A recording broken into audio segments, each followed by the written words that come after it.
DMT World presents The Rambling Rabbit, and I am its host, HappyKB. Welcome to The Rambling Rabbit. I am its host, HappyKB. Hey, friends, we have a special guest with us today. I've been trying to get this person to sit down for just a brief moment so we could have an interview, but he's just been going. So today we have with us VT Maiko. I would like to say thank you for accepting the invitation to be on the show. And how have you been today? I'm pretty good. It's been a long time coming that we've been trying to do this. I think we've four times we had it scheduled. This is the fifth. Yeah, something like that. We tried to do it during disc golf season. We now have learned that is not a good thing. You don't always have Wi-Fi or where you're at. So, but it's whatever. I have no time limits on any of this stuff. It's just whenever people have the time to sit down, I'm just as busy as everybody else is. So, just trying to get things matched up. When I was doing my interview with Shaboy, that one was difficult too because he's all the way in Japan. So, we had to figure out he's in a day, where he's at right now, it's tomorrow.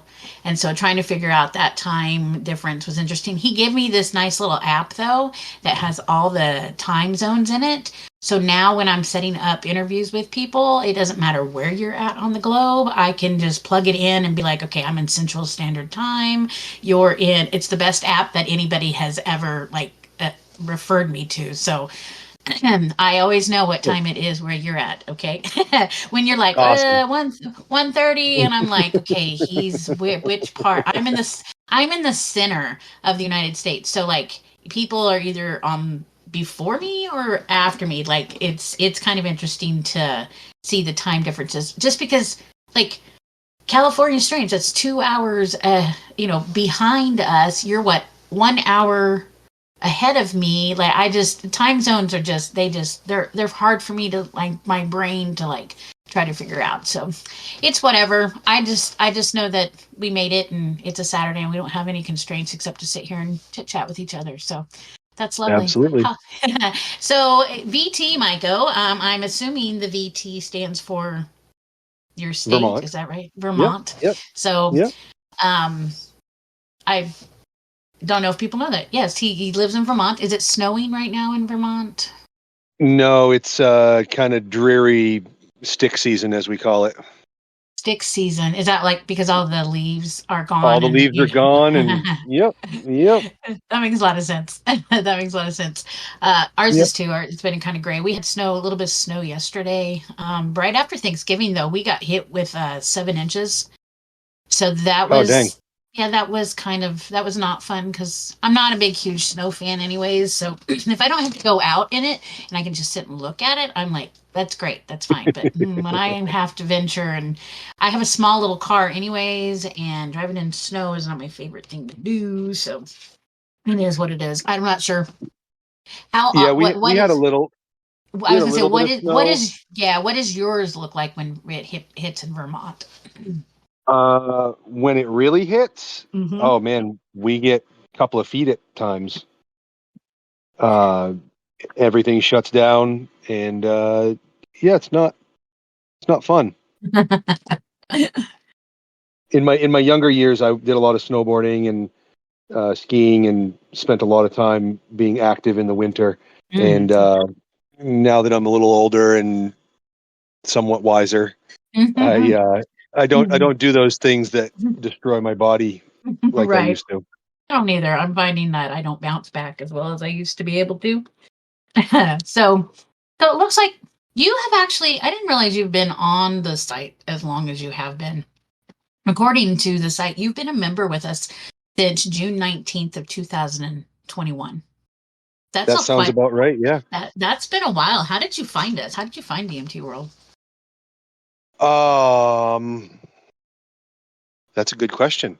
I was working a factory job in a machine shop that involved a lot of hurry up and wait at times. Oh yeah. So podcasts and YouTube were my friend, and yeah, just sort of trying to figure out my path in this world of what we do, and I think it might have even been Facebook. So there was back then there was a few Facebook groups that were cultivation groups, Yes. guidance groups, and they were Hmm. very educational. They're long since gone. The ones that I was very Right. active in are The long since yeah. gone, Yeah. and it's really just become a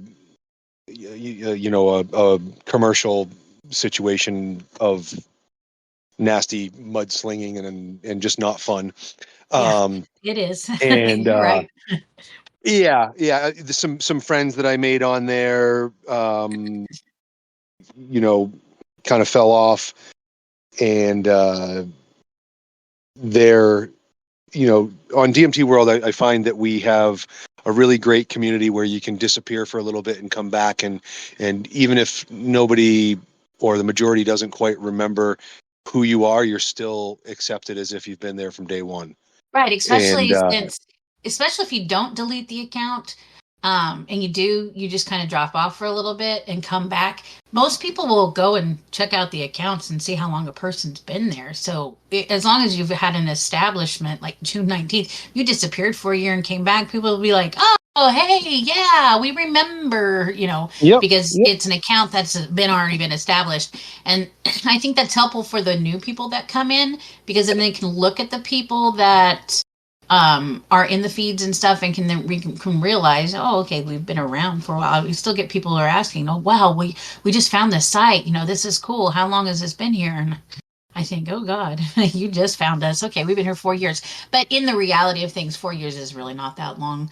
It no, took us 4 years to establish our community and who we are. And I now know that when people see DMT World or see the logo or they know exactly. Oh yeah, we know what that is. They may not be in in our community, but they're more than likely have something to either do with our Facebook or Instagram or our TikTok, or all the different fun apps that are out there. Because for 4 years we kind of kept inward.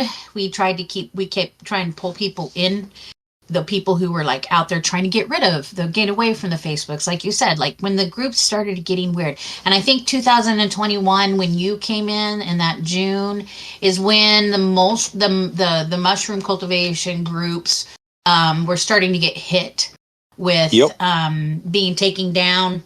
Well, Facebook was doing some weird stuff with those groups and the cannabis, not so much the cannabis groups or the DMT groups, because we got hit before, like when we started yes, in 2019. That's when they were starting to attack our groups. And then 2021, something happened in the mush community for some reason, and then Facebook went after them really hard with like the community guidelines and stuff. And that's when I think the influx, I think it was Two Live, Jake on Acid, yeah, was the one that was going in, and because he'd been a member on here for since we first started, and he was one of our first cultivators that was in DMT World. And so he would bring, trickle people over. At that point in time, that's when he started posting the link to DMT World, telling everybody that, what's going on Facebook. Things are getting taken down. Here is an alternative. And that's when some of our groups and some of the people became members here. A lot of them are not here anymore. I mean, we know that a lot of people are nomads and they travel from platform to platform. Something gets kind of ruckus in one place, so they move to another. Facebook is a favorite, though, because the way they can market themselves on there, opposed to how you can't market it that way. You can't. I mean, the selling and the stuff is different on that platform than it is on DMT World, which is fine. It's whatever. But that's why I know, and you cultivators come and go, extractors come and go. People just come and go. It's easier to come and go from Facebook, and people don't remember, or people, you get ghosted. It's harder to do it in DMT World because we all know who's coming and going in DMT World. because Right. that's how close and tight the community is. And I also think that's another sometimes why some of our cultivators don't hang around, because of the way our platform is and how close the community is. It's really hard to be seedy. I'll use that term. Be No, seedy in I DMT agree. world. You can easily do it on Facebook. You can easily do it on Instagram, and just you can do whatever and then cut out. In DMT world, not as easy to do, and that's why I think that's why I appreciate the people that did come over during that time, like you and a few others that are in our community, and you guys stayed, and that's good, because I think the cream of the crop that came over and stayed are the people that were supposed to be in our community. We're just a little bit slower. We're not just, it's just a different atmosphere. And I think your vibe gels I very agree. well in that atmosphere. I So, agree. and you have a few people that you are friends that legitimately that you've brought into the MT world too. And I think that's good. Yeah, one of my best friends in the world actually is someone who I met on DMT World, and matter of fact, we hung out last night, and I haven't played video games since my kids were little, and I really never played actively as a young child myself. But Hmm. yeah, he hit me up and was like, "What's up? You want to hang out tonight?" And so we hung out and played some video games and had an amazing evening. And who is this? You didn't even tell us his name. NPO Jeans, yeah, It's New NPO Jeans. Jeans, Yeah, we're gonna have to yeah. sit down and do a dual talk. That'd be fun to be able to sit down. Is he who you're working in with the cannabis stuff? No, No, just a dude that I met DMT through DMT world, and you World, and guys just do your stuff. yeah, I just shot him a message and was like, "Yo, I hear you're from Vermont, also. You want to hang sometime?" And it was instant connection when we met. That's Uh, awesome. he and his wife and my wife and I, we go to dinner regularly. Um, you know, yeah, it's a good time. Does he play disc golf with you? Uh, he does not as much as I would like him to play with me, but that's a little poke at him. When he listens, he's going to get that one. Yeah, we don't, he's super busy, young kids, uh, building a house, doing his thing. And, I'm super busy, raising teenage boys and, working a job and playing as much disc golf as I possibly can. So, Right. the connection that there's misconnections with he and I, as there have been with you and I, trying to get this thing to happen. Right, right. You're a busy dude, man. So, first, let's talk about disc golf. Have you always been a disc golf player? I have not actually. I've known about it for years. Grew up playing frisbee at the beach, family outings and whatnot. Mhm. Just never took the time to play. And a few years ago, I guess we're going on March will be 2 years. Mhm. Um, that winter, my wife says, I need a vacation. And I bought us tickets to a bluegrass festival in Florida. Oh, and by the way, there's a disc golf course you've been talking about trying to play, so you might as well buy yourself some discs. And here we are. That's awesome. Does your wife play with you as well? Once in a while, she in high school she was more of a track, Mm. running athlete than she was a throwing athlete. So, So she's your um, sideline trainer and support person. Is that right?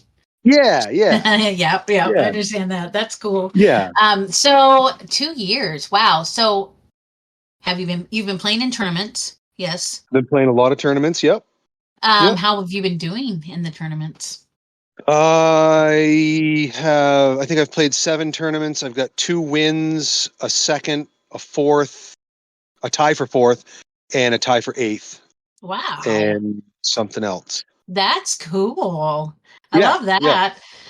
How many people do you normally play with? Like, do you have is it singles? Is it a group? Do you do more I've than done a just play by couple. yourself? Hmm. Yeah, I've done a couple doubles tournaments. I actually host there's a couple guys in town here that play that I have known uh, just in the community for years. And when I started playing, one of those guys, I knew that he played and has played for years. I reached out to him, and our friendship went from work acquaintances to pretty close friends. And another guy that's good friends with him, the three of us, we got together and built a course here in town, got the community involved, and built a second course in town. And I host a league Sundays, random doubles at 10 a.m. called Sunday Service. Oh my gosh. And yeah, That is super cool. yeah. Huh. So, last week tomorrow will be our fourth week. We had 11 people the first week, 5 the second, 16 the third. And it's just one of those things where I don't know, I find that in a lot of ways, it's a lot like the feeling that I get when I log on and just check in and say, hey, what's up on the site? Right. Everybody just shows up and has a good time. And, I've done ball golf and I've done water skiing and I've done a ton of different sports in my life. And oftentimes there's one person out there that's just super pretentious. And if you don't have the fancy equipment or drive the fancy car or whatever, then we all razz each other as we're going through the day, but it's different. There's that one guy that's legitimately looking down on you because you don't have whatever name brand equipment it is. Yeah. I have yet to experience that with disc golf. I've played my first tournament was this past March in Florida, and I played on a card with a guy who was a pro at one point, and he still plays pro level. He was a touring pro at one point, and he was the nicest guy I've ever met. He's just like, yeah, dude, you're doing great. By the way, if you did this different, maybe it'll work out a little better for you. Right. There was no like, hey, I'm better than you, and this is how you should do it. It's just friendly suggestions, If you ever come across a gentleman by the name of Mark Miller, you'll know him because he's kind of a burly dude. He's got a big old bird. He's great. He's the one that started our disc golf stuff here in Topeka. Cool. He also does tie-dye. He's tie-dye. The guy that I sent you information. Oh, yes.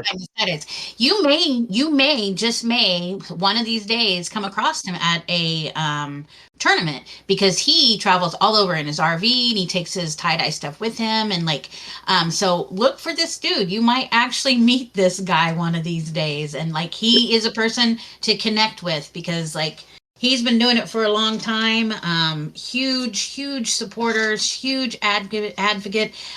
Does a lot of the tournaments that are around the Northwest Topeka and Kansas area. That's a great dude to get hooked up with.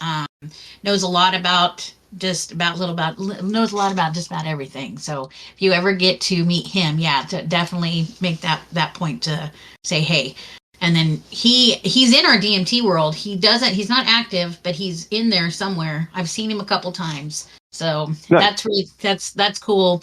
I do have I have a thank you gift that I'm going to send to you for your disc golf. They're markers. They're these excellent that will have the DMT World logo on them. So I will get those in the mail as soon as we're done with this one. That way you can have them when your season comes. So I think that's great. And maybe for me, the season never ends. Right. And I'm going to look to talk with some of the other admin and see if we can do some sort of sponsoring for you to help you keep doing this, because I think it's a great activity. I think it's a way to keep the community getting, together and active in meetups. And, if you can keep us up on what tournaments are happening and things like that, we can help advertise that out and get that posted out. And then if somehow we can work out some sort of sponsoring, maybe we can do that here further down the line. So that's on my little to-do list. So just remember that for the future. Do your kids, I know you've got a couple kids, do they disc golf? Do they have anything to do with it? Or is this purely well, they pacify me once in a while and get out there, and which is so weird because my middle son will be 18 in a few days, and the first time I took him out, he was just naturally really, really good. Yep. And I said to him, I said, man, you could do something with this. I'm not saying you're gonna be the next up and coming rising star, but at the same time, you could have a lot of fun with this and see the world. And if you put a little effort in. And he was like, yeah, it's your thing, Dad, not mine. Oh, yep. He'll do it with you, but it's not going to be his thing. Oh, that's good. Exactly. Yeah. Yeah. You and your youngest, is he interested at all? My youngest will play with me actually more often. He's also pretty busy between basketball, part-time job, school, first girlfriend. Oh boy. Yeah. You just had to say first girlfriend, and I know that he's busy right then and there. Nothing comes before the girlfriend. I get it. Yep. My 19-year-old, yeah, she's pretty smitten with her boyfriend, and boy, that takes everything revolves around that. So totally get it. I remember being that age though, so it was fun. Yeah, he's actually feeling a little under the weather this weekend. He last week she had been away for Thanksgiving or something, and she came home and she wasn't feeling well, and he brought her soup or cookies or some little thing from work, and he said that she wasn't feeling good. And I said, well, dude, you're not supposed to go there when she's not. He's like, no, it's okay, Dad, don't worry about it. And now he's a little sick. under the weather. Yeah. It was worth it. It was worth it. Don't you remember when it was worth it? I don't care if I'm going to get sick. Absolutely. It's still worth it. It's still yes, worth it. Exactly. I agree. It's good. Oh, I love it. That's wonderful. So you are now working in the cannabis field. How did this happen? Yeah. Like tell me about this, because like before we were recording, we were talking about how you were doing a maintenance job and just couldn't do it because it was just a little too much to deal with. But you got into cannabis. How did this happen? Like, all my friends are like getting into these cool jobs. Spyro, my friend that the first interview that I did, him and a buddy and his buddy's dad are opening a dispensary in New Jersey. And like it came out of nowhere. And then like I found out that you've been working in the cannabis field. So yeah, let's talk about this. Tell me about how did this come about? It just sort of fell in my lap, actually. I was working a maintenance job and property maintenance for subsidized housing, and it was heavy on my head, and some stuff happened that I quit my job. And randomly the day, it was either the afternoon of quitting or the next morning, I got a phone call from an acquaintance, a guy that actually worked at the hardware store where we picked up a lot of our parts and stuff. And he said, hey, listen, I just started this new job and I'm running the facilities operations, and I need a maintenance guy full time. What do you think? And it's like living in a sci-fi film, because I can't believe that I get to be around that much positivity and medicine every single day, all day long. Oh, I love it. That's like a dream job. That's like, I don't even know. Yeah. What does your day consist of now then? I basically get to work, and anything that the cultivation team needs, mechanically speaking. I spend a lot of time adjusting fans, changing filters, air filters, water filters, building racking for the warehouse, the pick and pack area, literally anything that you could think of to keep a business going mechanically. That is a dream job, because that's what you specialize in. Like, that's what you do. Yeah. Like, that's what you can do. Wow. That's really so. Yeah. How big is this place that you're working for? Whatever. Is it a company? Is it what is it?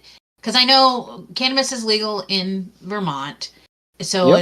is this a dispensaries grow area? Like, what is it you're actually working in? No, we're just right now. We're just um, cultivation. I've only been there.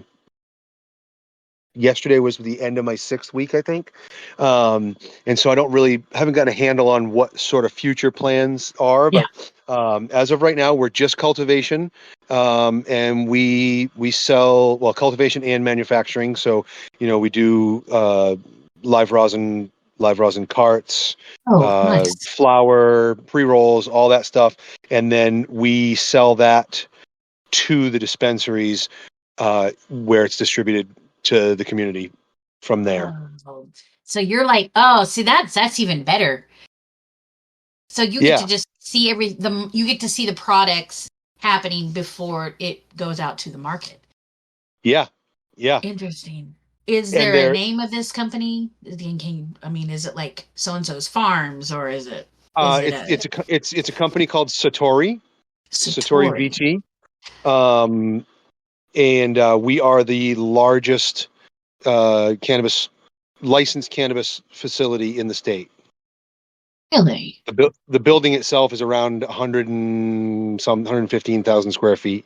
Oh, Um, so yeah, we do some really cool stuff as far as um, the the way the business is run it's a startup, and the way that the business is run is pretty awesome.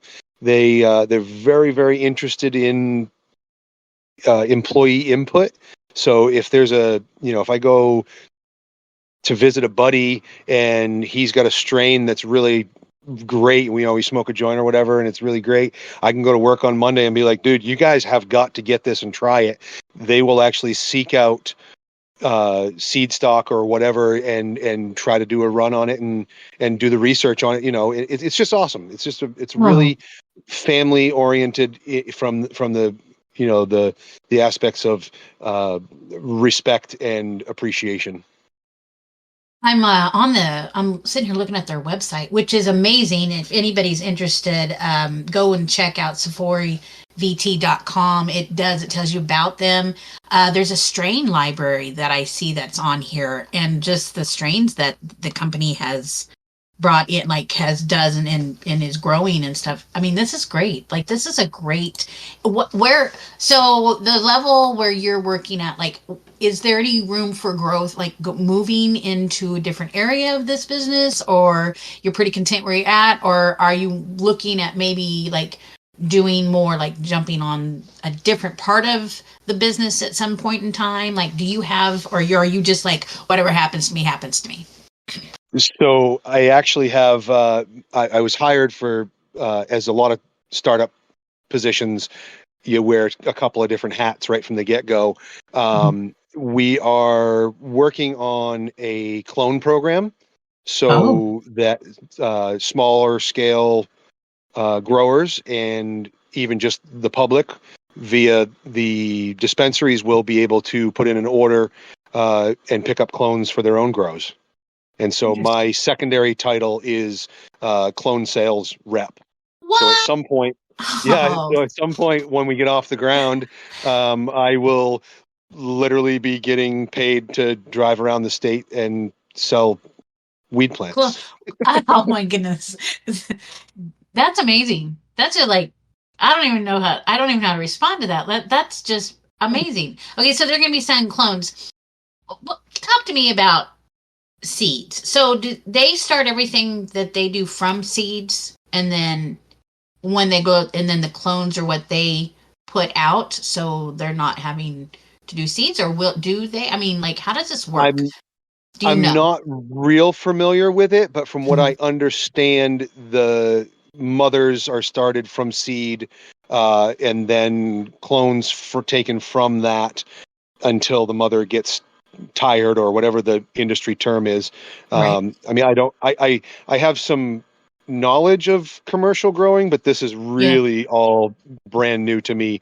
Um, That's exciting. That means yeah, you're gonna be constantly learning and gaining every day. knowledge on. Yeah, and that's what's really exciting about that. That's why I ask things like that, because like you're now in a position where like I only know up to a certain point. So like now you have that key. That's why I asked that question, because I've always wondered about our seeds and like um a lot of the way that we're growing, and we are not growing from seeds. Like, where are seeds? Are we, do we have seeds somewhere that are being held just in case? It's things like that, because we grow so much cannabis in the United States in these different places. Like, are we depleting seeds? Are we, we still getting seeds? Are we saving them? I don't know. Those are answers that hopefully someday when you get further into this, that you can like shed light on for me, because I mean that's a thing. Like, you grow cannabis outside of this though, right? Yep, yep, Yep. yep. And And as far as the seed thing goes, I can tell you that um, I have some high school friends that are in the business and have been for years.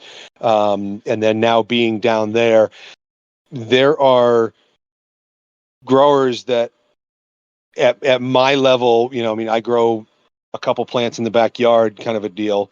right. And just because I don't really need to grow 40 plants and end up in prison. Right. And so, I do it for my head. And, but there's guys at my level that are keeping seed banks.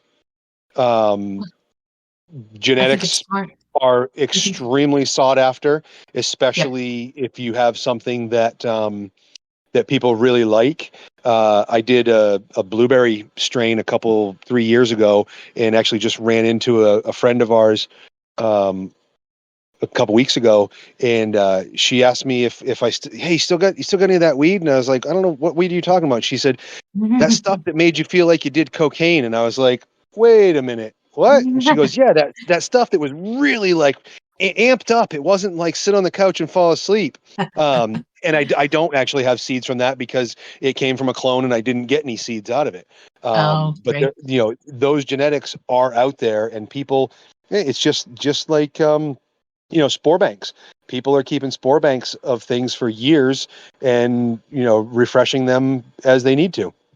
I think it's smart. I think it's real smart.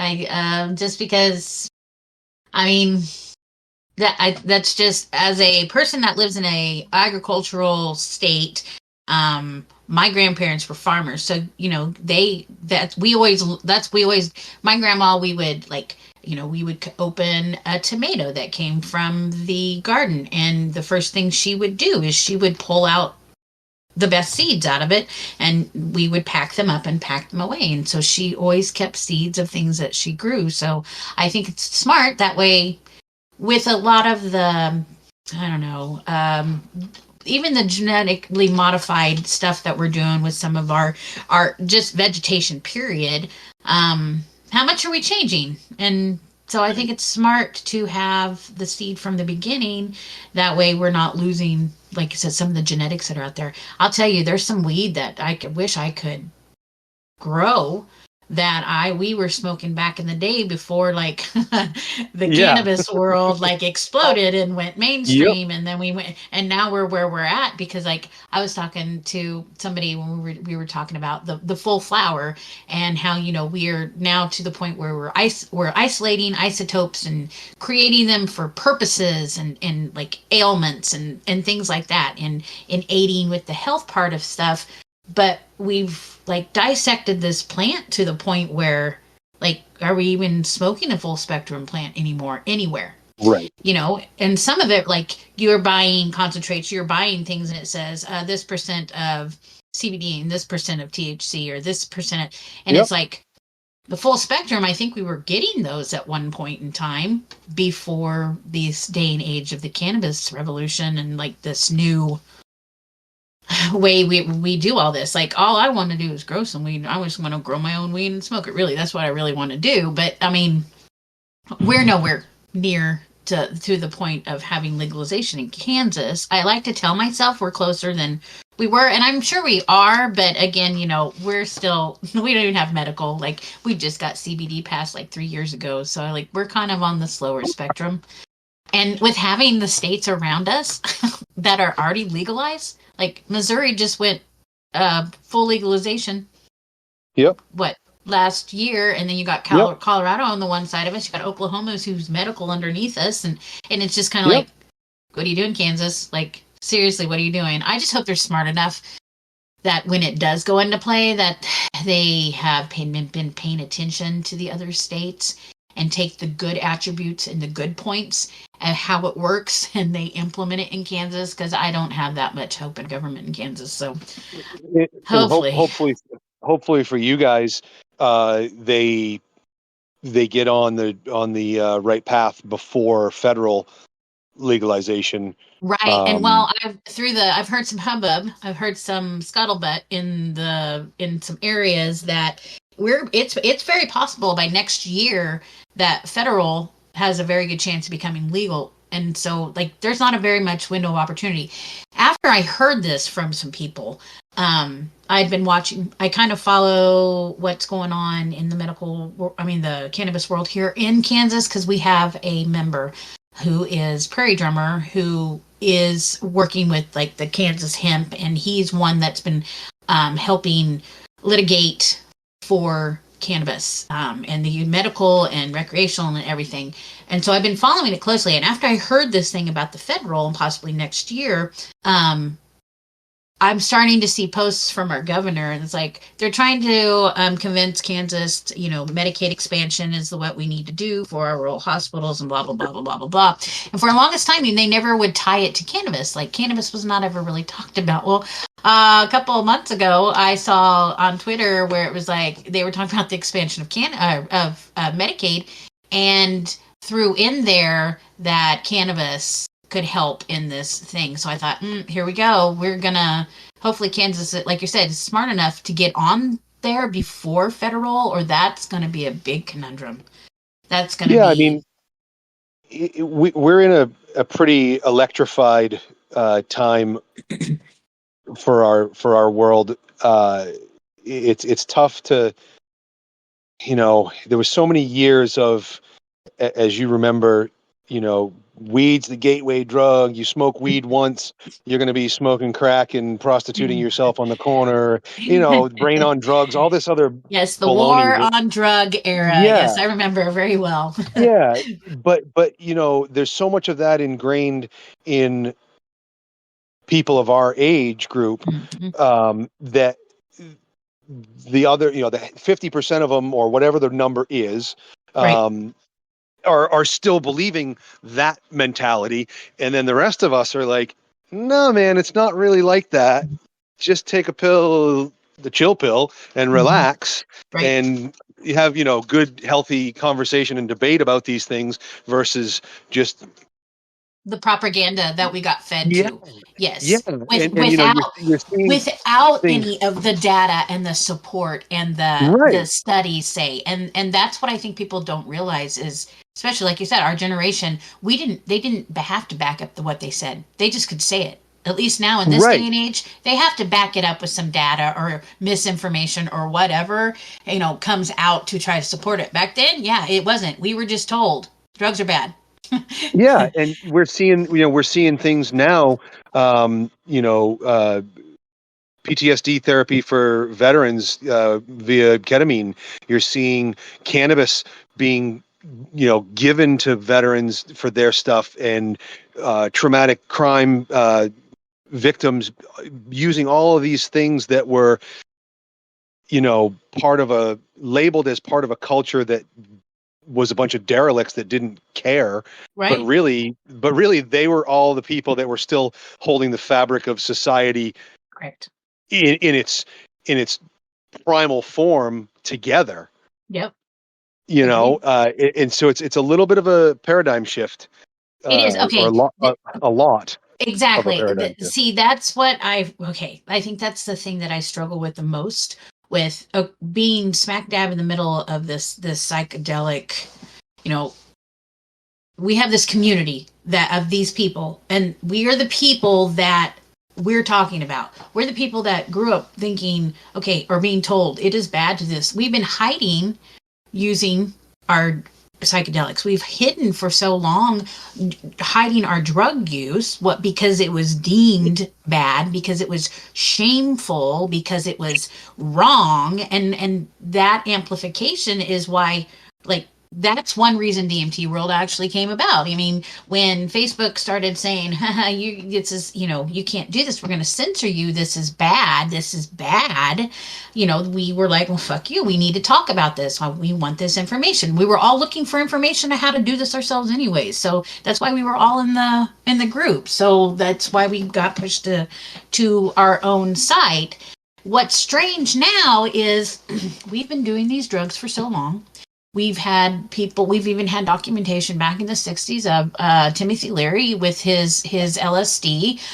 You've got Dennis McKenna with his mushrooms. You've got all these people who've been utilizing these drugs and have been philosophizing and have been telling the counterculture about it. We have Maria Sabano in Mexico. We have all these people that have been doing this, and we all know because we've been reading about it for a long time. I mean, I've got all these books on my bookshelves that I've read 20 years ago, learning about this stuff. Now, and for that whole long time, we had the war on drugs, we had that, and so we were all like hiding. We were all trying not to get caught. We're all trying to just live this world, and while we were doing it, we were, fixing ourselves or discovering ourselves or whatever it is we were doing with our psychedelics. And now we find ourselves in a time where all of a sudden research shows, therapists say, yep. Now it's like, oh, it's okay. It's fine because now our doctors and our therapists and even some of our government is now like, oh yeah, it's okay, it's fine. So, and now we're gonna make money off of it. Now we're gonna save the world. Just it. That's just it. It's the money that makes it unpalatable. Yep. So the funny thing is that we, as you were talking just now, we were told and we felt this and we felt that for years. The funny thing is there are peoples that have been using these things for centuries. And I think the difference is that you and I and a lot of our community have been preaching for years. No, man, it's not about the party. It's about the medicine of it.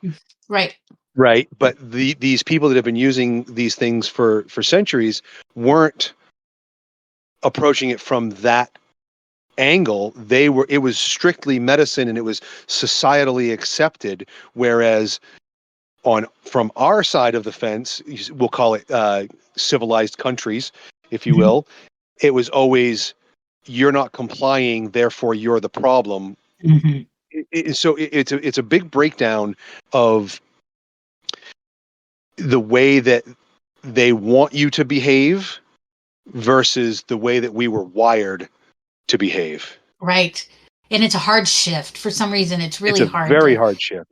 I sit and I look at the community and I think, okay, we were born 4 years ago, this community, because we were being censored and we were being threatened to be eliminated because we were not supposed to be having these conversations all openly on the internet. Okay. Yep. Now, what I struggle with, being one of the creators of DMT World, is, okay, now it's been 4 years later. We're in this massive, massive shift in the psychedelic community, to where it's propelling everything out into the mainstream, to where now it's being marketed as a cure, a therapy, I mean, I've all kinds of, the language that's being, I think that's one of my biggest issues right now. The language that's being tied to the psychedelics through this mainstream shift, however it's being promoted, be it being marketed towards children in a certain fashion with the way that, the psychedelic look is and the bubble letters and this stuff, and we're seeing it, and we're seeing it on their clothes, and it's like, okay, so, somebody mentioned that on the site the other day, why are we marketing to children? That's a thing, because that's money, because children are what basically Well, control our economic. We're marketing into therapy sections now. Like it's really strange to see how like one little seed and now it's like boom, it's everywhere. And it's like and I think that I don't disagree with the marketing to children thing, but I don't completely agree. And the reason for that is that I know when I look at myself in the mirror, I'm not 47 years old. I'm what? still I'm still 17. And I am so, too. and when you factor in people's experiences and Yeah.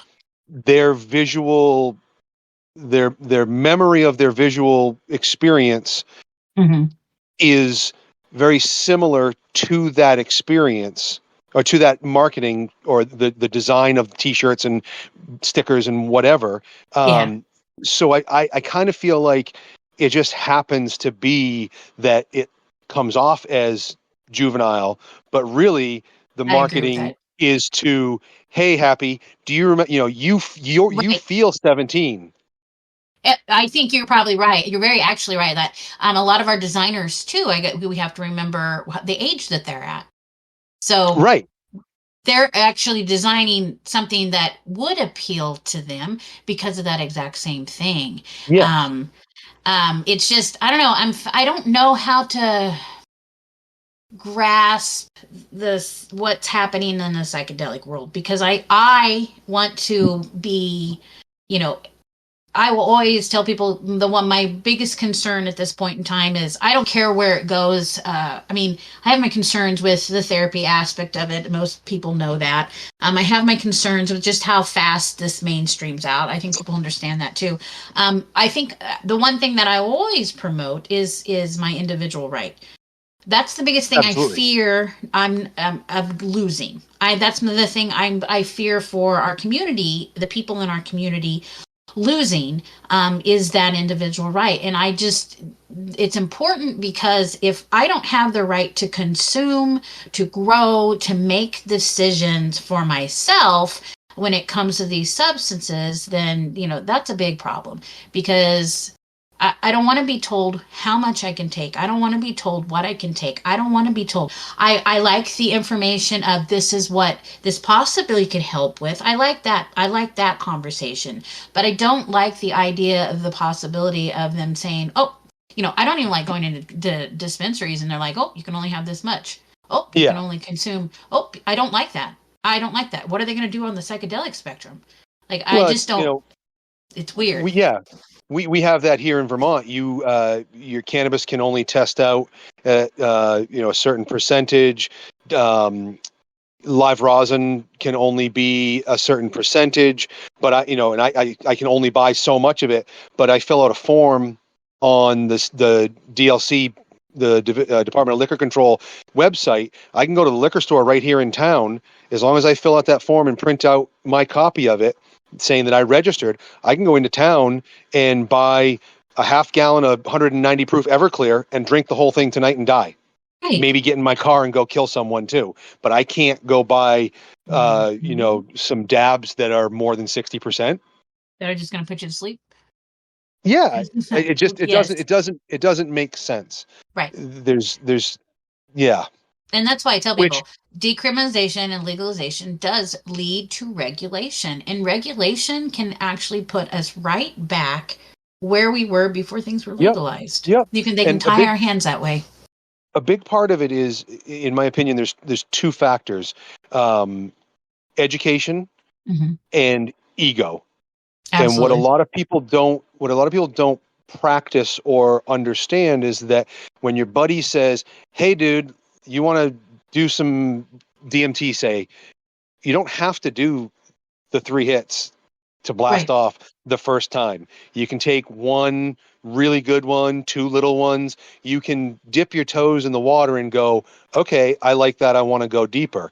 I mean, the first time I ever ate mushrooms, I bought a half ounce and gave an eighth to two of my buddies, which was measured out by pinching and saying this looks like about a quarter of it. And I ate the rest. So I ate like a quarter the first time and I was out of my tree for 10 hours. That was my lack of education, Right. and my buddies, the two guys that I was hanging out with in high school, it was their ego being like, "We've done it before. You're going to have a really good time. You need to Mm, do this much." right. And it doesn't have to be that way. I mean, we can, through avenues such as DMT World, we can get on there and say, "Hey, listen," and I see it happen all the time. Yeah. I'm thinking about doing this. What's some advice? And it's actually really amazing to me because the question comes up in one of 3 or 4 forms every time by the new person, and it's answered in one of 3 or 4 ways by the same 5 or 6 people every time, Yep. which just speaks to how serious we are about the education, harm reduction, and acceptance of this part of life Right. that is pretty cool if you treat it with respect. That's exactly right. I think that is what I think that's where my fear of these other avenues, um how much we take this serious. I still like to have fun when I'm doing whatever substance. I don't get the fun part of much as of it as I used to. I think because I utilize it now in more like when I'm needing a new vision or I'm needing to figure some stuff out. I go to the psychedelics. And I go through that journey or whatever it is. And after a while, I'm like, is this fun? I don't know, but it's worthwhile, and it's a seriousness part of my life that I want other people who've never done this to not be afraid. But again, like you said, to understand you need it, you need to be careful what you're doing. Dosing is a thing. I don't scale dose as much as I probably used to in the past. I do a little more eyeballing than I used to, but like getting people to understand, like, be in control of your use. Don't listen to Jim over there who's like, yeah, you want to do the whole 10 strip and you've never done acid before. I mean, it's things like Right. that. You're right. The Right. seriousness factor and harm reduction. And at this point in time, it is so scary to me to think that we've got a drug called fentanyl that we don't even know is being used in certain things. I was listening to my daughter the other day, and she was talking about a friend that was talking about they got in a bag of weed, and that's so crazy. And it was dusted with fentanyl. And I thought, Why? why are we Oh, doing that? And it's because, like, my guess, it's a low grade weed that probably doesn't have right. much of a punch. And Right. so you dust it with that fentanyl because that fentanyl is going to make them people crazy Yeah. high, and then they're going to want to come Yep. back and they're going to want it again. And I But thought, it's yeah, nuts. that's all part of the thing though. Like, when I was a kid, you were lucky if you could find Mexican brickweed. It was always cheap, Yep. and you got it, and it got you high, and it tasted like shit. And then Yeah. once in a great while, there would be that one friend that had an Mhm. uncle that had a farm or whatever Oh, it was yes. that grew a couple plants outdoor, and it was really amazing. Yep. You know what I mean? So, It was all part of the experience. yes. So how KB came about was in high school. I had that friend that his uncle, it wasn't his, I think it was his grandpa, owned this little farm out between Lawrence and Topeka, and they used to grow purple haze, Yeah, and they had their crop was amazing that me and my friend would like. We would go and we'd sell it, and yeah. that's why they started calling me KB for kind bud. And so yes, yes, because it was that Mexican ditchweed. I'll tell you, when you pull that out of that brick, and it's like smashed so hard together, and you're like Yep, peeling it off in sections, and there's yep, just seeds caked everywhere as you're pulling it yeah. off. And that was the best It's weed to cook with, though. It was the best to cook with. I will admit that. oh, I Because you never, didn't. I never was doing cooking back then with it. I Oh, was we were just making smoking it. brownies with it because, like, that was the only way to move through some of that stuff. We Yeah, just grind it all up yeah, and then just yep, go. yep, Gosh, yep.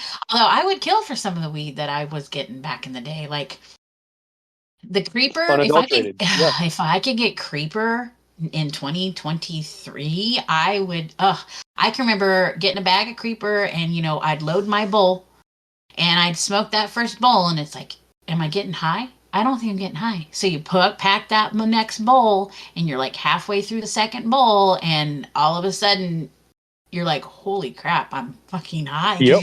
It just Yep. snuck right up on top of you. Oh, yeah. Yep. I can tell you, I have seeds packed away from probably late 1999. Oh, you got to dig them out. Yeah, there's what I used to do is like we would save my kids used to eat the seeds when they were little. Yep. And so I always had a jar and we'd separate and put them in the jar and like with the kids, my daughter would be like, "Can I eat some seeds?" I'm like, "Sure, they're over there." And so when I was packing and was moving over to where I'm at now, yeah, I came across it's all these different and they're all marked and they're all so who knows what kind of wheat seeds I have in there. you gotta dig those out and get them to a grower that can make some stuff happen. Yeah, no kidding. Because that's that's interesting. Yep. Like I said, I'd kill for some of that. Mm-hmm. Well, like I said, there are strains out there that if you have viable seeds, I've heard stupid numbers. We're talking $300, $400, $500 per seed if it's viable. Wow. For heirloom or land race or whatever, the terminologies fit that, and because some of those genetics are lost. With all of the crossbreeding and backbreeding and all of this stuff, it just it dilutes the whole. Yeah, you come up with some cool stuff, but at the same time, like we were saying before, you just sometimes want the raw, real deal. Right. Yep. We like to meddle, I think, a little bit too much for our own good at times when it comes to certain things. I think we overdo it. At least that's how I feel. Yeah, I'm kind of a simple person anyways, and kind of like I said, like the old school.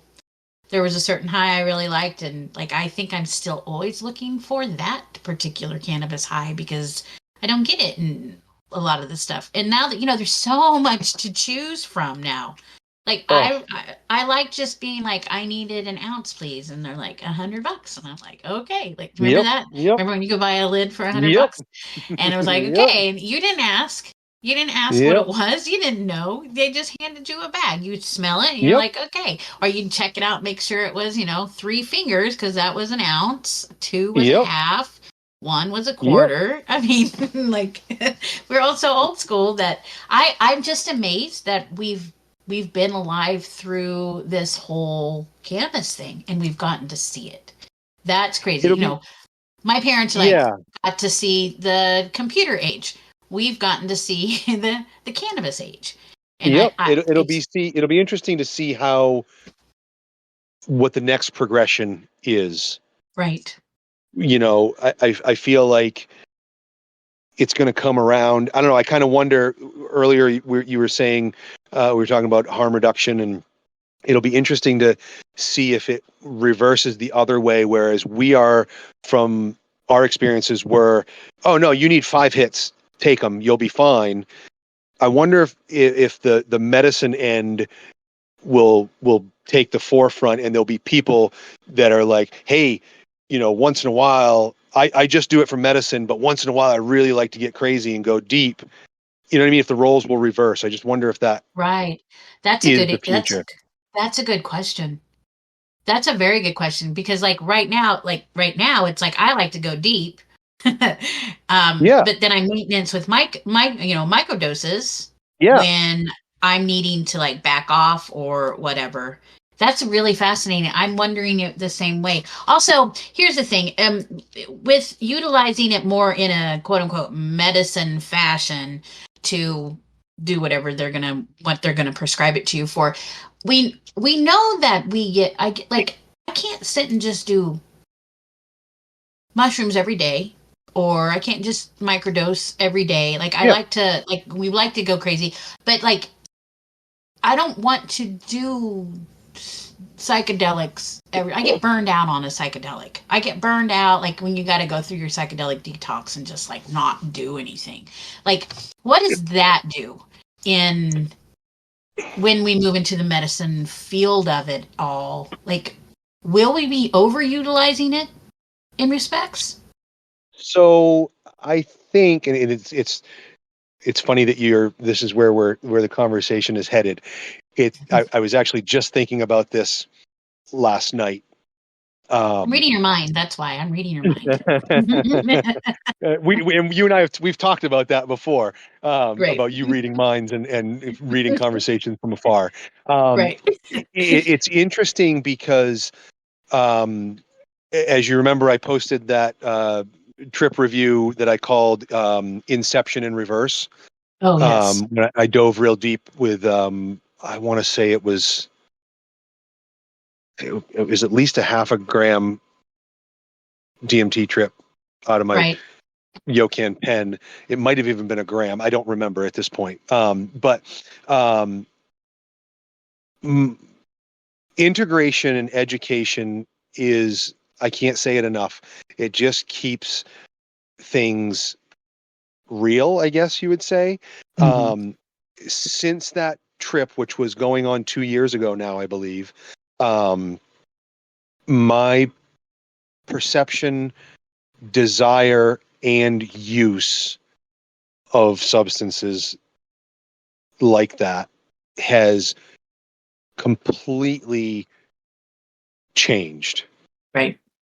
In that I don't have that drive to just get fucked up.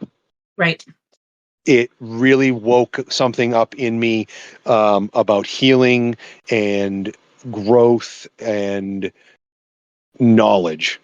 And so, once in a while, I'll take a microdose before I go play disc golf, or before I just hang around the house and do yard work or whatever. And it's not, I don't have that real desire anymore to just do it for the party. That experience coupled with our first year at the Bluegrass Festival, somebody had given me a couple of gel tabs, and I hadn't had gels since 97. And I was like, oh man, these were great back then. I can handle it now. Oh I ate my. one They're and went wild. for a walk. And 45 minutes later, I said to my wife, I was like, I got to go back to the tent. I'm done. Yep. And I went and laid in the tent for 5 hours and just Tripped. melted in, and that coupled with the Inception experience really showed me that it's not about the party. It is truly a medicine that you can easily get lost in if you aren't paying enough attention. At the Yep. same time, the medicine wants you to pay less attention to find that groove in between the two perspectives. I agree with that. I totally agree with that. I'm not sure when my shift of, partying drugs versus utilizing psychedelics for a specific purpose. I'm not sure when that really shifted. I think it's after I got clean off of meth. I think meth kept me in that. I want to party. I'm going to get fucked up. I'm going to blah, blah, blah. When I got clean off of that and tripped for the first time, it was completely a different experience because I was sober and then I was tripping. And when I would be like on meth and doing other substances, meth was the predominant. So I was always just kind of, I was always static. That's why I felt like I was always static. But my trips were never like, it was just, everything was fun. Everything was a carnival, everything, and nothing else mattered. And then when I got sober and I tripped for the first time, like it was real. Like I got shown everything.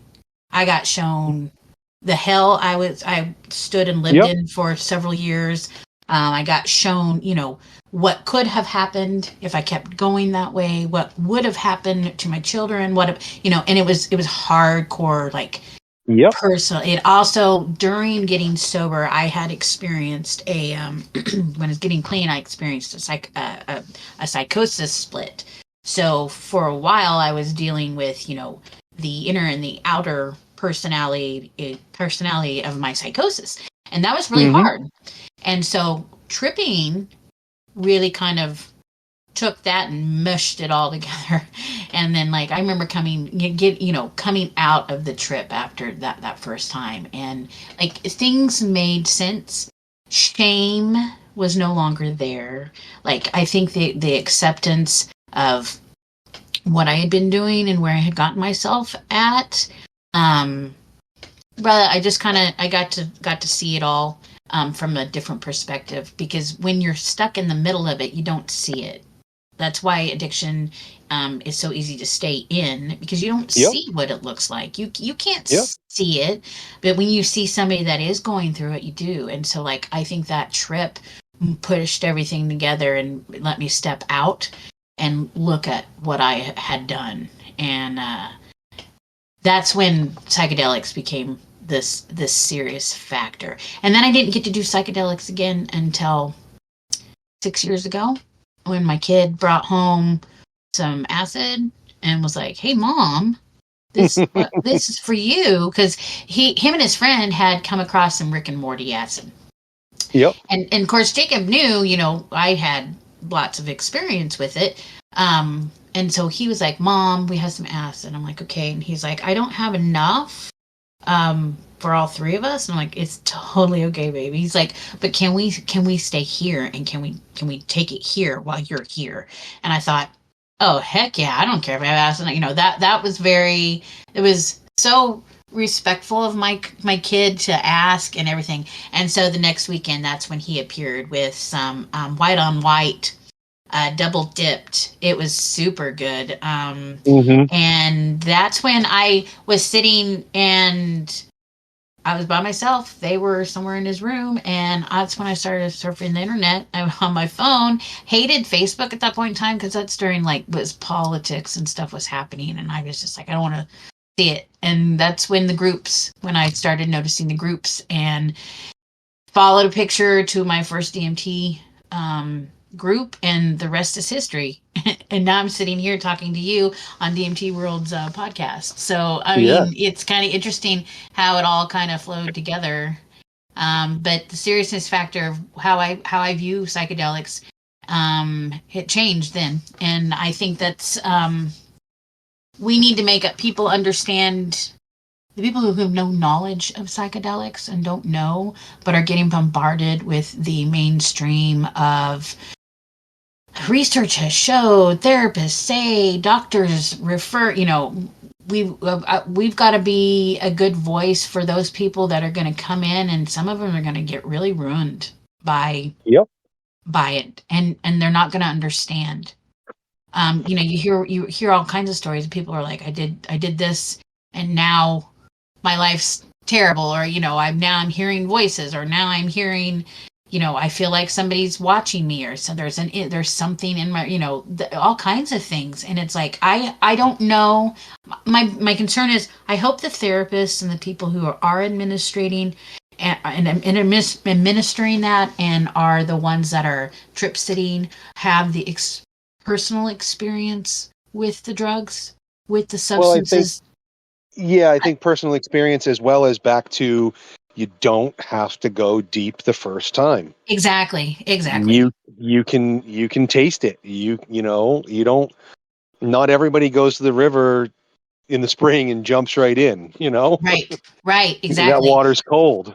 I hope the empathy part of it is there when the everything moves into this. I hope it's not sterile and generic, and, um, unemotional.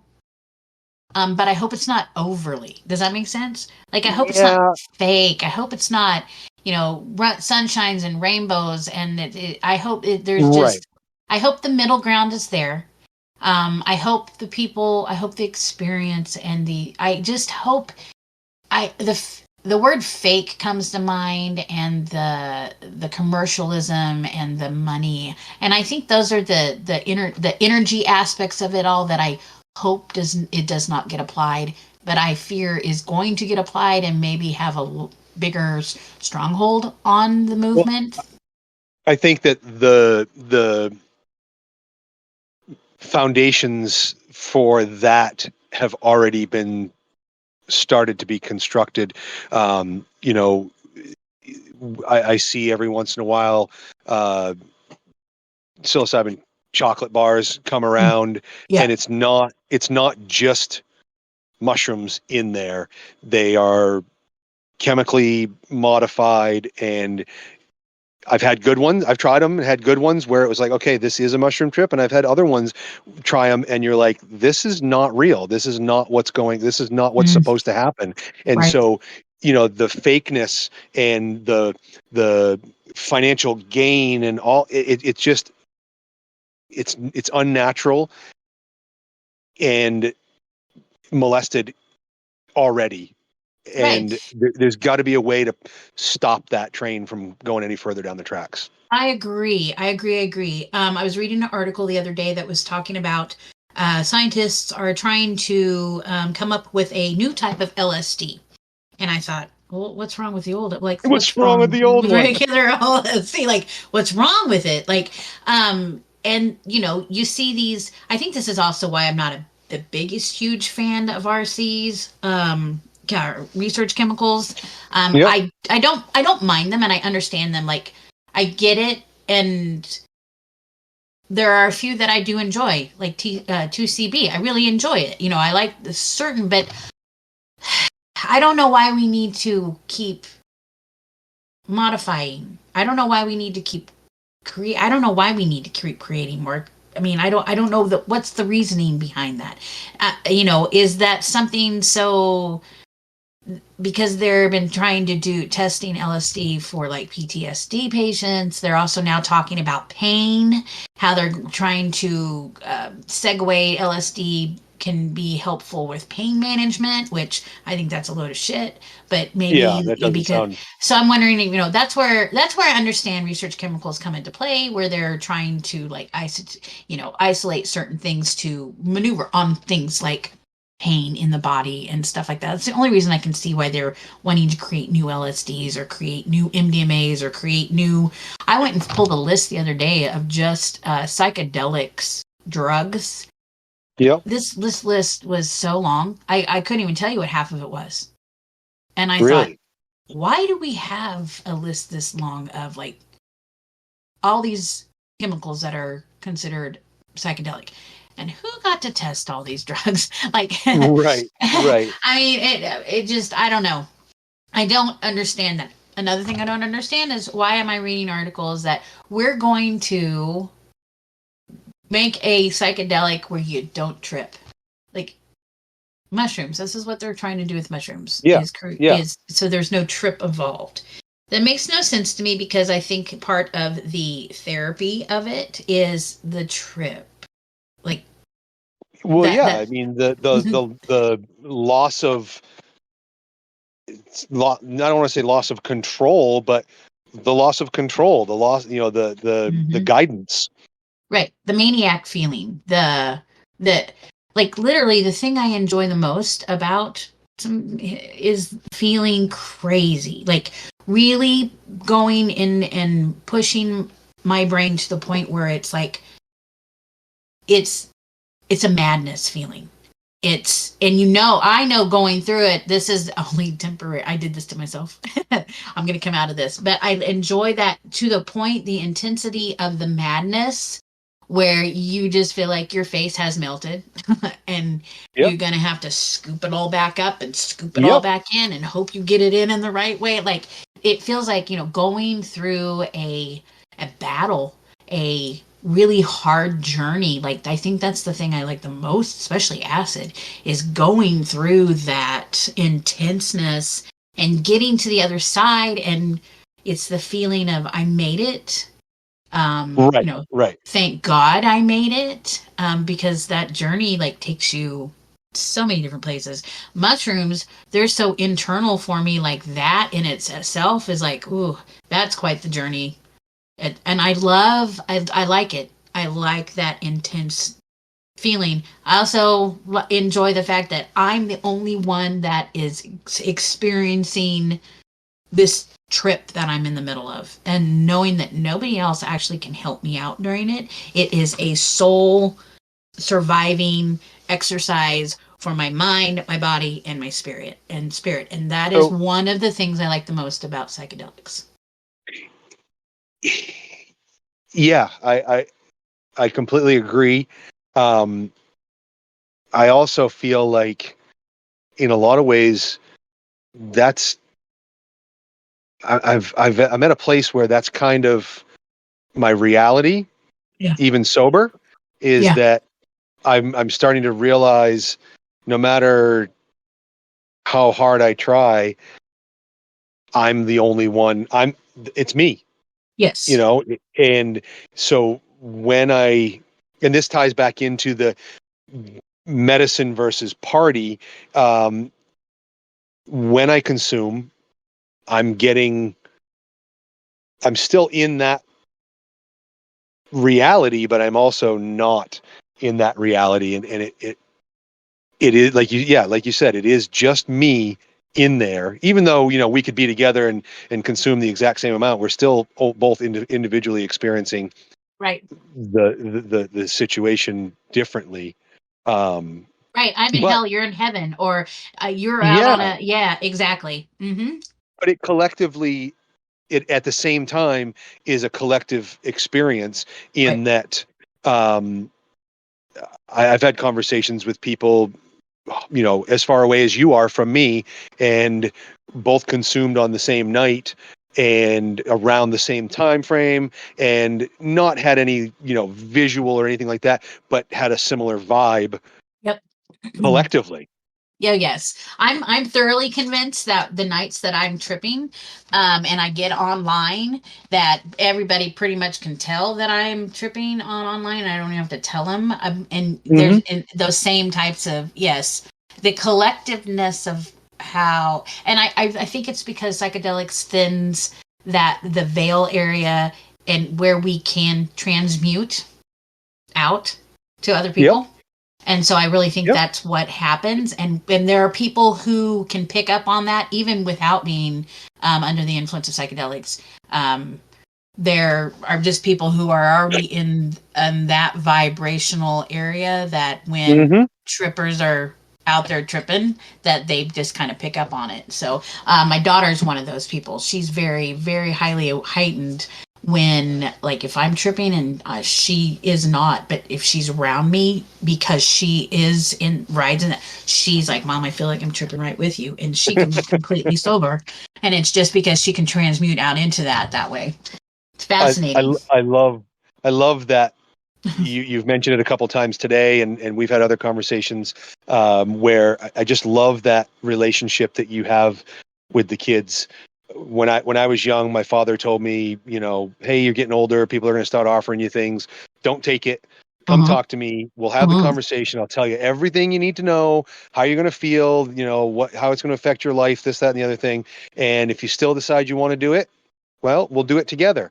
And I Right. never had that conversation with my dad. I put my head down and I said, nope.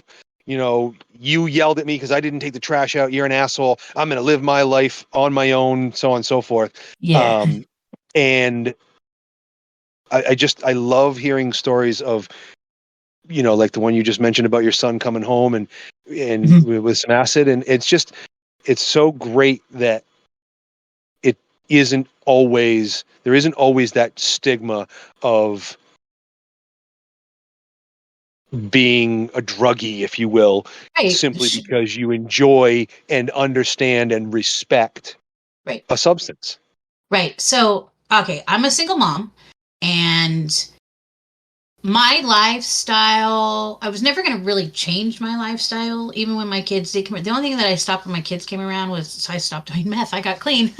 Imagine that. They Good both, choice. yeah, they both, especially my daughter. Like I've been clean. She's what, 19? I've been clean 19 years off of Good. methamphetamines. Like they both, that element. They're also what has kept me away from that stuff and kept me away from people that could bring that into my world because I'm a magnet for people, and legitimately it's never been hard to come across anything. If I wanted it, I could go find it. um, Hmm. but with the kids, we've always smoked pot around them, always, even from the time they were little. Like I said, they used to eat cannabis seeds when they were Hmm. younger. um, and we never, me and my roommate, he was my best friend. He's the one that kind of just stepped up when my son was born and was like, hey, I'll help you raise this boy. So he's who Hmm. my son knows as his dad. Yeah. But it was like, we always talk to them. We will always explain to them that cannabis in Kansas is illegal, and explain why, and that, why we don't tell people. I can remember my daughter at one point in time when I was quitting smoking cigarettes. She was at my friend's house, and she's like, my friend's mom went outside to smoke a cigarette, and my daughter's like, my mom quit smoking those, but she still smokes her metal cigarette, but that's okay. And what she meant was my dugout. That's why because we would smoke the Uh, dugout. So we've always smoked weed around them. Um, and so when they first smoked weed was with us as well. And it just, they like to smoke weed. They're not drinkers. My son's even old enough to drink, and he does not like to drink. It's not a thing. We were bartenders. Me and my roommate were bartenders forever. So the kids grew up in a bar as well. And yeah. they don't even like to go to a bar. They were in the bar. They got to be around those people when they were around, and it's like they didn't want to be there. When after that night of bringing home the acid, yeah, I mean that's when everything changed. Like that's when DMT World came about. That's when I was learning. While DMT World hadn't come about yet, then that was 2 years prior to DMT World. So I was learning how to extract. And during that whole experience, like I would sit there and I would talk to the kids. Like they were curious. What was I doing? What was I learning how to do?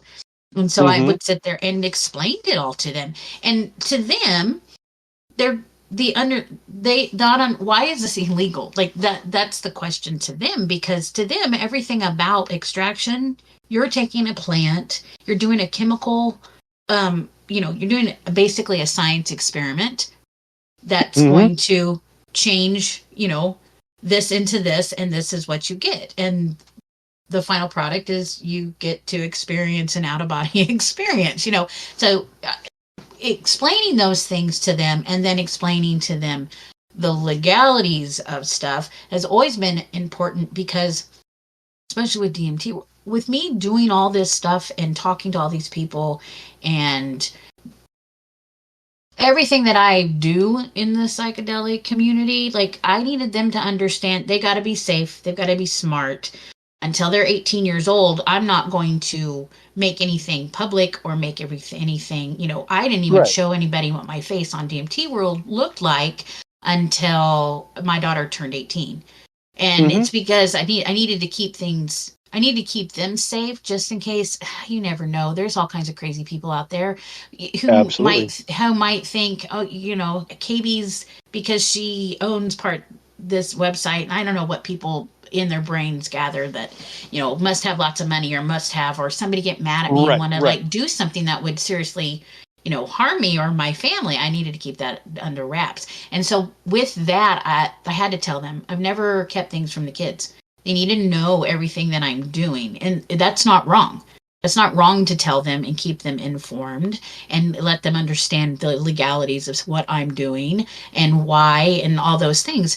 Um, with that knowledge, they always asked, well, what does it feel like? What is it like? And I always told them, we used to talk to them about when we would go to the raves. And they always knew that I packed up water and I went around to all the kids that were like rolling hard on the floor that couldn't Hmm. get up, and they used to call me Florence Nightingale at the raves because that's what I did. I went and tended to those kids because Yeah. that's what I felt called to do. I didn't care about going and dancing. I needed to make sure all these kids were okay.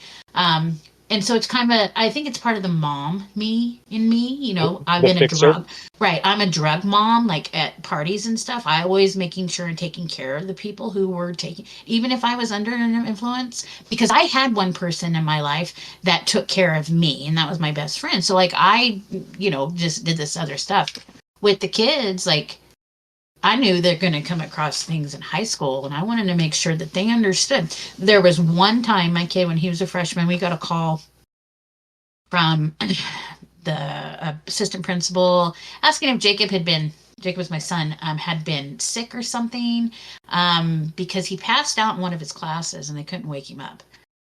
Well, they finally Oh got him boy. woke up, and I went and picked him up. What had happened is he had taken 2 Klonopins that Oh no. somebody had given him, but the people neglected to explain to him what was going to happen to him. There's like 2 classes he can't remember. He doesn't even know Jeez. how he got to those classes. My kid never took anything from anybody else ever again unless he I knew bet. about it and stuff. And that is why instances like that could have seriously gotten my kid in trouble. That could have seriously harmed my kid if it was something else, like in him not even asking questions. Like it was just I at that point in time knew I'm going to make sure they know everything that I'm doing, especially now that the fentanyl coming around, and It's terrifying. the importance of making sure we're testing our products. Like my son doesn't like ketamine at all, and the reasoning is he had a couple buddies that's oh man, they were always sniffing the line all the time, everything. Jacob hated the way they acted on it. He didn't like the smell of Huh. ketamine in the air. Like those guys were doing so much and would be sweating it out, that there's a See? certain smell that comes with ketamine. And there was one night that my son was over at his friend's apartment, and a dude showed up, tripping on acid, and held my kid and the other guy hostage with a knife, Whoa. was threatening to kill them. And oh yeah, kids just was tripped out on acid like you wouldn't believe. And finally they got the cops there. One of the guys that was with my son had walked out, and when this one kid started doing his stuff, because he was even on oh my god, this kid was he was so far out of it. He was on the cops himself with the police while he's holding my son and this other kid hostage, trying to tell, I don't even know, he was trying to report something. I mean, it was so crazy. I just remember getting a phone call from my son, and he's like, Mom, I love you. I thought I was going to die tonight. And I thought, what in the world? And so, like, we find out, like, yeah, that's what happened.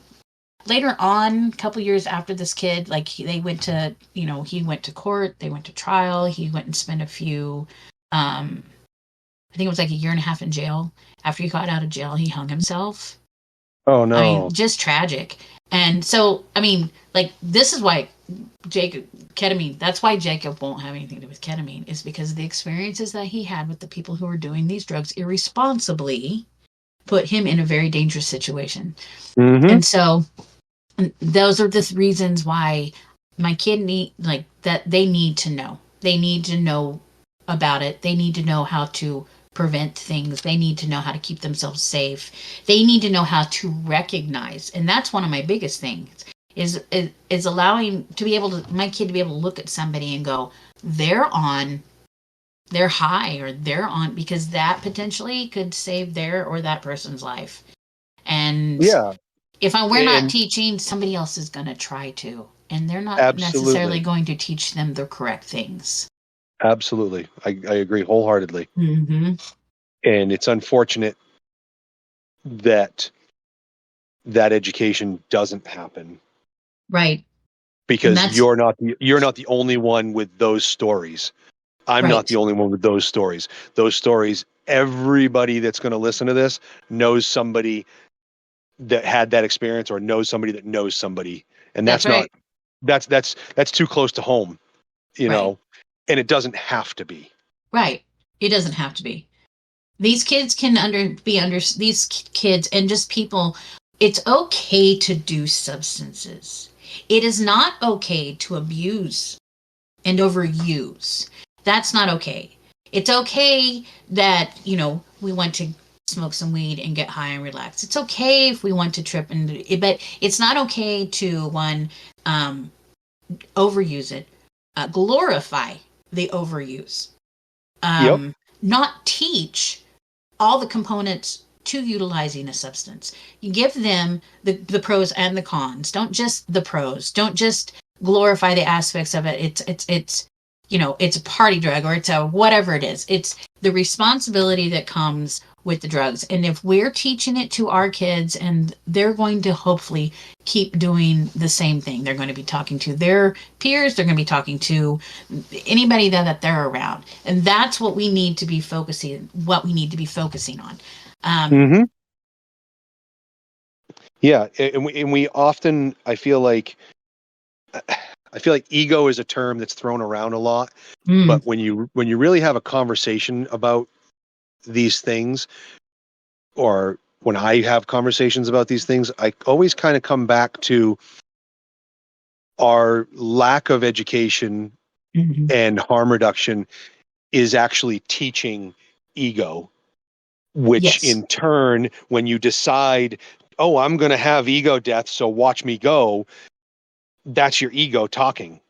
right, And it's just this cyclical bad juju that happens through the whole thing, and it doesn't need to happen. It really, it's really unfortunate that right, that's how we teach, and we don't even necessarily teach it by education. We teach it by example.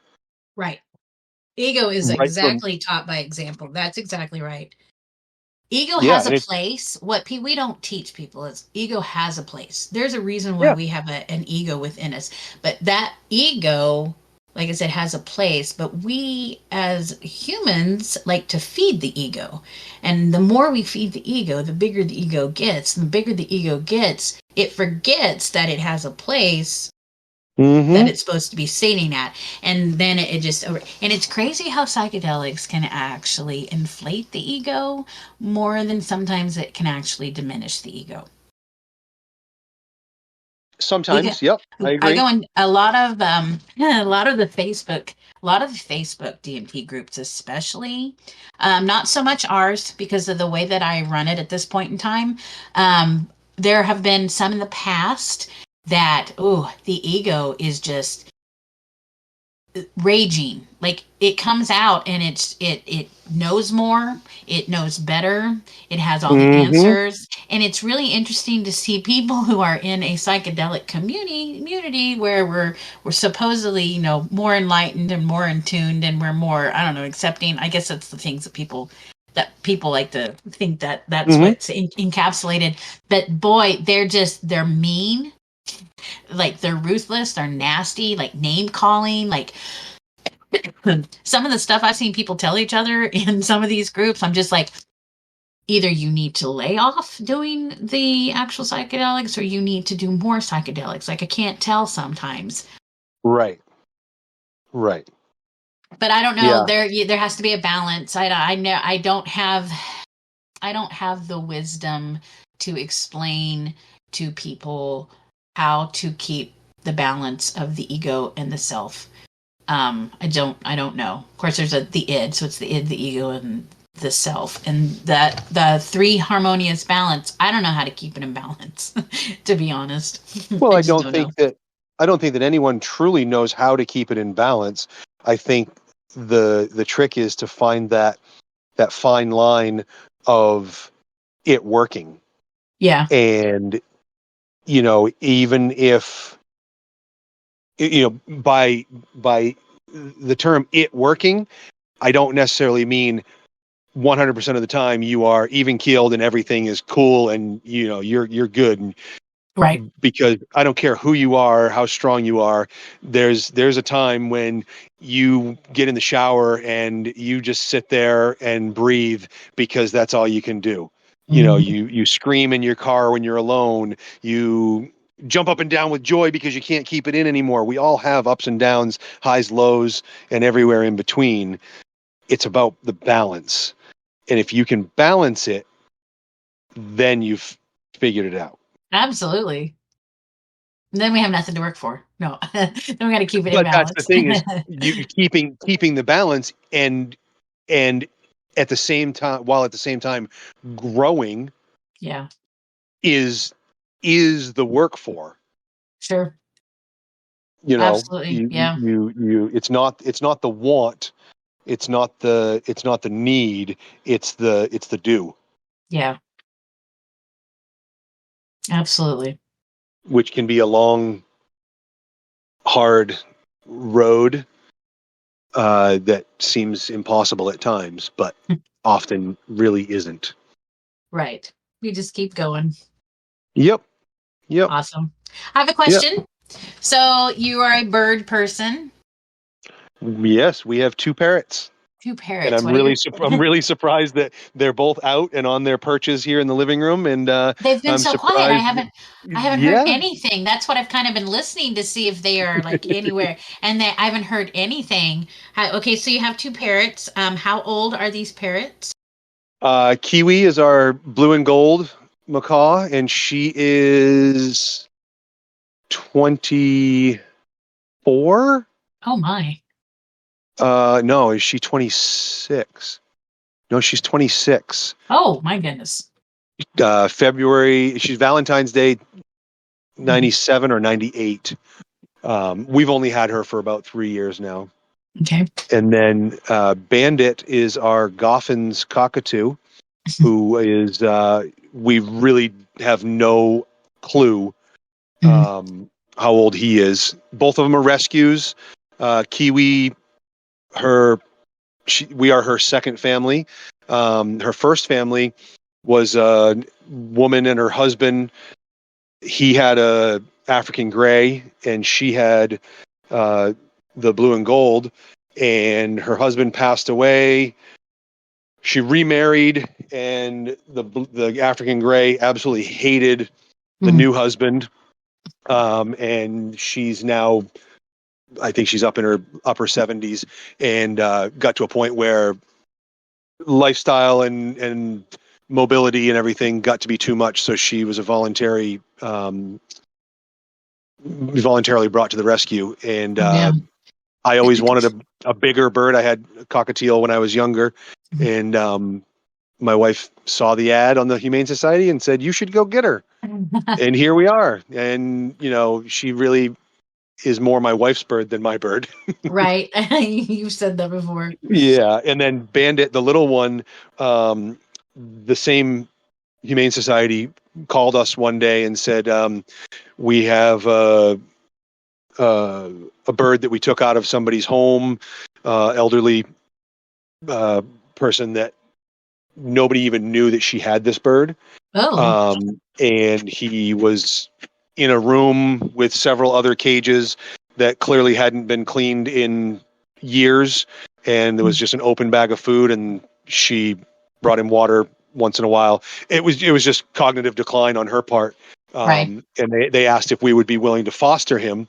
And of course, we jumped on the opportunity.